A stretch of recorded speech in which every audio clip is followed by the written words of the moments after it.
Hello, cool cats and kittens. It's Malcolm. It's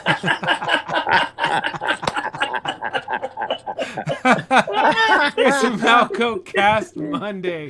What's up, guys? We're here with Heath and Anthony, just bullshitting a little bit. Glad you guys can join us. Hey, guys, how is your Monday going so far? It's a Monday, that's for sure. Mine's been great, man. It's been an extension of the weekend. I called in sick. Maybe I shouldn't put that on the video, huh? Well, yeah. I mean, it's too late now. It's going in there. You know that everything we do live goes in there. Yeah. So why'd you call in sick? Well, actually, I called in sick because I was just really fatigued from the weekend. Had a long weekend. But then I was getting a new guitar, too. So I wanted to be here when they were to drop it off. All right. Well, let's see the guitar. Let's see it. Oh, it's woo, pretty. Very nice. Breaking it in, trying to get used to playing it. I know a few people who are jealous of you right now. Yeah, the 28 people that were on the watch list waiting to buy the guitar. I swooped in. I was like, mine. Snooze, you lose. That's right. It's like a PS5 almost. Damn. Yeah, man, it's a Schecter Evil Twin Flying V. So far, it sounds beautiful. I'm going to bust it out on the 4th of July, I think, if I can get used to playing it. It's a little wider on the fingers, but I'll get there.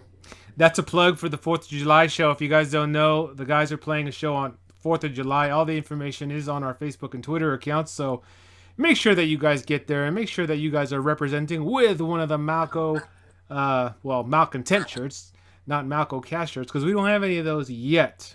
Yet. Right. But anyways, guys, I think I sent you guys an article this morning talking about Linkin Park and how they have reached 1 billion downloads on Spotify. 1 million plays, I guess.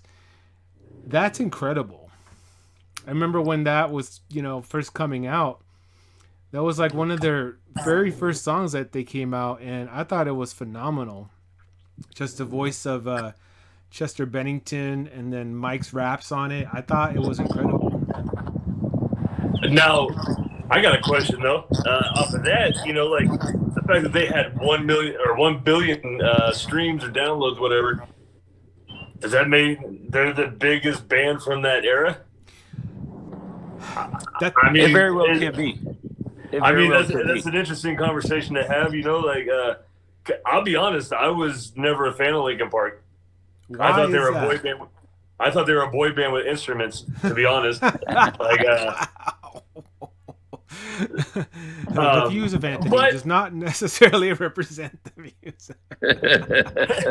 But no, I respected Chester's vocals. I always loved his voice. They just weren't my cup of tea.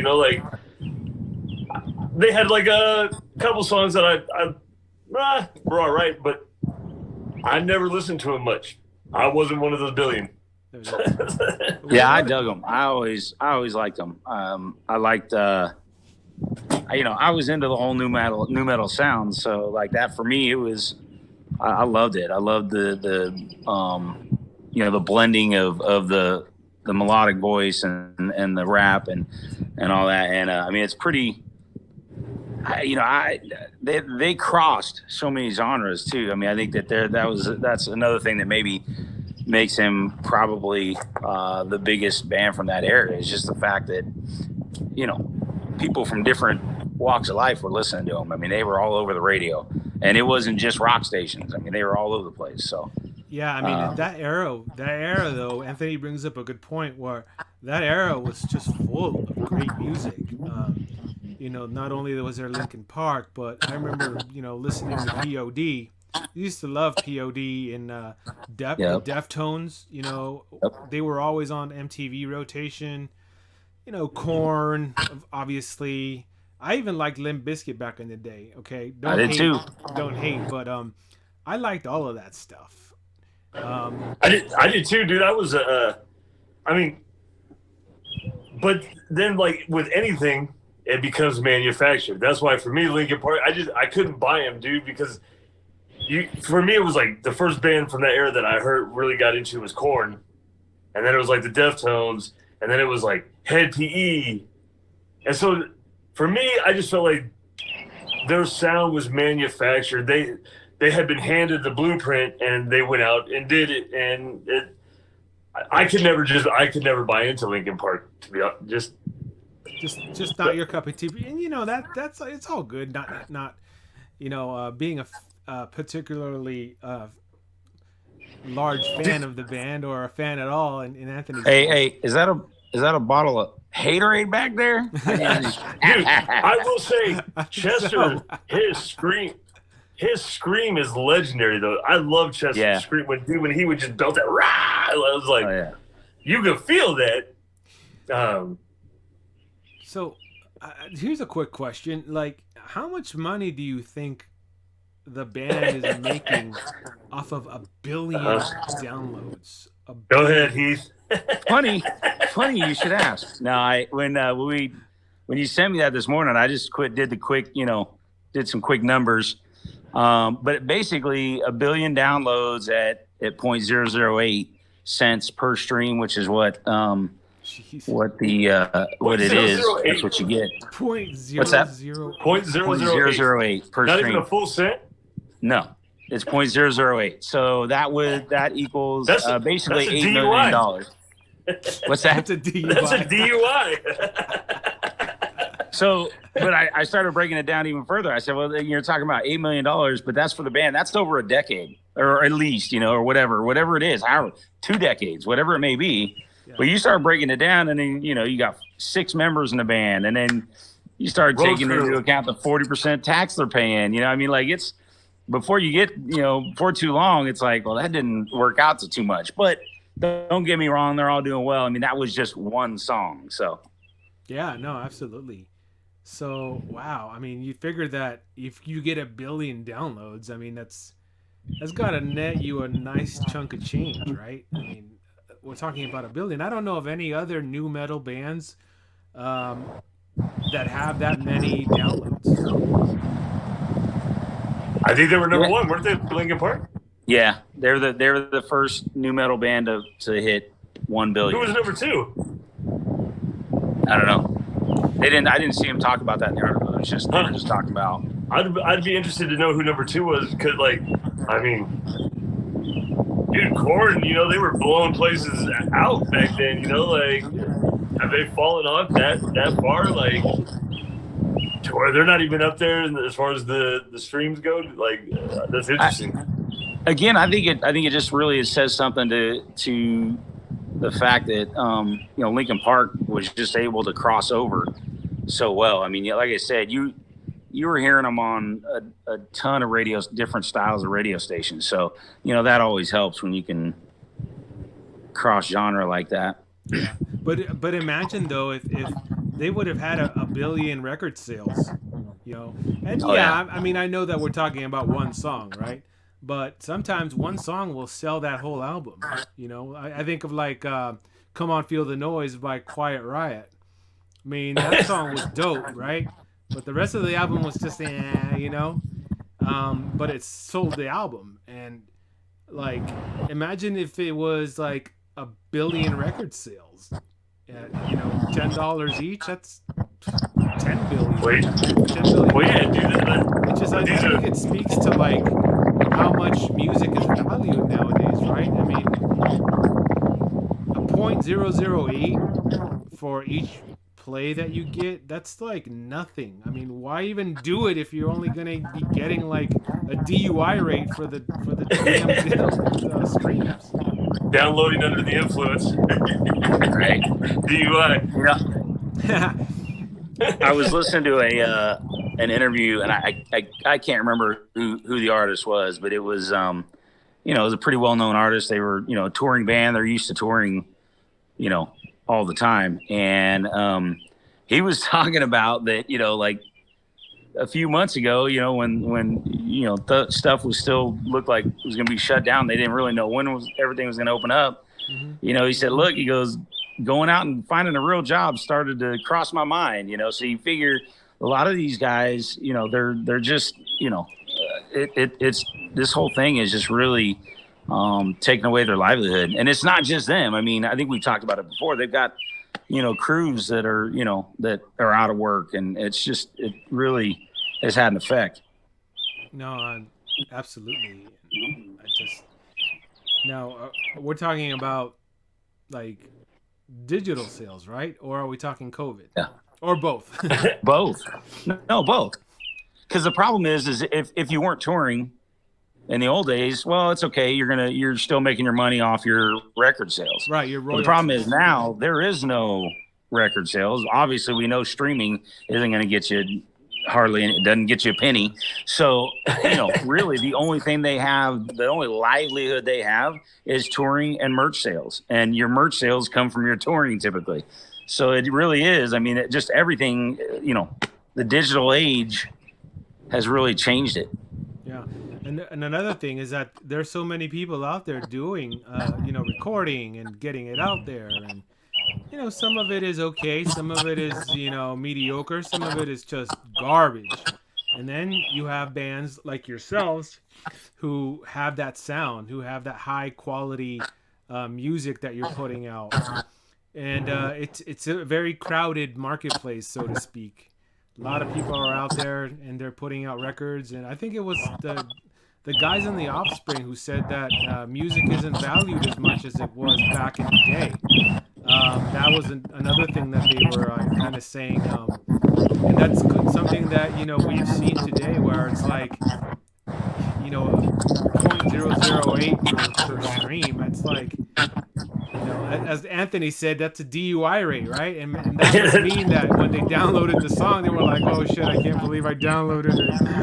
I'm only going to pay 0.008. Yeah, but then you listen to the guy from the Offspring, dude, and I mean, correct me if I'm wrong, but I think they just sold all the rights to their music, so they're doing okay themselves too. But he is right, dude, because he says in that article too that like nobody looks at the liner notes anymore because that's what they used to do, like look at the liner notes and find out the next up and coming bands. Like I think talking about the new metal shit, like how do you find out what bands are coming up now that maybe are along the lines of bands from new metal when we were coming up? Because I know there's bands out there, like we were talking about this before we started this conversation. Heath and I think that new metal is going to make a reemergence. Yeah. Because there are bands out there that they're coming up and they have the sound from mid 90s, early 2000s, and like Fire from the Gods, they're a great new metal band. So is that a thing though? I mean, do you honestly think that new metal is gonna make a comeback? And if so, where do bands like Papa Roach and like Limp Bizkit fall in line with that? Are there going to be like reunion tours or something like that? Well, Limp Bizkit's playing some festivals this year, in the States. I just saw their name on a flyer for one of those like 3-day, kind of like the Aftershock. Yeah. Aren't they playing at Aftershock? Actually, they might Thursday night. I'd have to look. Yeah, I think you're right. Yeah, you're right. I think they're playing Thursday night out here in Sacramento. Really? This Thursday? Yeah. Limp Bizkit. Yeah, dude, it's still around, man. It got watered down though. Just like when anything's good, it always gets watered down. Yeah. It'd be interesting to see if it does come back though. Like really interesting. Well, you guys, I feel like it's going to be kind of a sort of a reemergence of it. Like not necessarily exactly the same feel. Maybe it's slightly different, but. I mean, just the bands that are coming out that do have kind of that new metal sound. And one thing I will say is I feel like they're getting back to kind of the emotional aspect of that music, which is what always drew me to a lot of those bands. I just loved listening. I mean, especially we talk about Korn and Jonathan Davis, that first album. I mean, there was nothing more intense than listening to his vocals on that album. And I think that there's some bands that are coming up right now that kind of have that same feel. So I feel like it's gonna kind of come back. I mean, people, and people like rhythm, man. I mean, so you put a beat in a song, and I think it's gonna go over well. Well, you don't think so, Carlos? I want to see it come back. I am a big new metal fan, more so than a classic metal fan. I like rap rock. I still like it, and those were fun times. And maybe I'm looking at this through nostalgia goggles, but I mean those were extremely fun times. In the '90s, I was a late teenager in my late teens, and there was no distraction like there is now. There were no cell phones and no Twitter and no Facebook. It was just me and you in a room listening to music or doing whatever. Same thing at the concerts. Now everybody's on their phone and nobody's really watching the concert. Everybody's Instagramming and everybody's missing the actual show.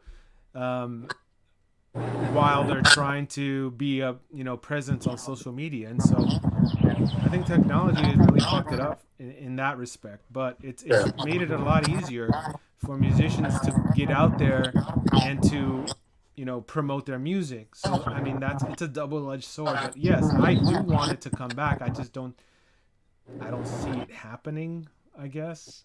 I haven't heard of any new metal bands, bands that are doing that new metal sound. Maybe you guys have. Well, yeah, Fire from the Gods. Yeah. There's one Islander. That's another band. Heath mentioned Fever 333. They're an exciting band. I've seen video clips of them. They're all over the damn stage, man. They're an exciting band to watch. Yeah, for sure. Well, definitely. I'm sure there's others out there. I haven't looked too much. Maybe Heath has. Well, you hear it a lot on XM. Trying to think of what channel. Octane. Mm-hmm. You hear a lot of it on Octane. A lot of it, and it's people are digging it. So yeah. I'm with you, Carlos. I'm hoping it comes back because I love it. Yeah, no, I love it too, man. I do. Well, I think that's going to do it for today's MalcoCast. Thank you guys for joining us. Don't forget that Malcontent is playing a show on the 4th of July. Everyone is invited. Make sure you come out. Make sure you, bring the kids, bring the wife, bring the sunscreen and the beer. And chairs. And chairs. And come out and rock with Malcontent. And dancing shoes. Yeah. Do you guys have any closing remarks, closing shots? Yeah, I'd love to hear what people think, as far as, what we talked about today, the whole new metal sound. Is that coming back? Or if there's a band that we didn't mention that, new metal sound, hit us up in the comments and let us know. And don't forget or give us suggestions for new bands to check out, because I would love to hear some new bands. I'm so lost when it comes to new music, dude. I'm stuck in my rotation, Yeah. So if there's a band out there that people know of, drop it in the comments. I'll definitely check it out. Yeah. And I'll do a review on it for them, So. And my only message is to make sure you subscribe to the show for more great content. It always helps us. It motivates us to continue doing this. And make sure you comment and give us a like. It's all of that stuff. That's a very, very small, minimal thing that you can do to support the band. And it doesn't cost you anything. So it's not like we're asking you to pay a cover charge or buy us a whiskey or any of that. But if you want to buy us a whiskey, I'll always take a whiskey. Yeah. Anyways, guys, we'll catch you next time on the MalcoCast.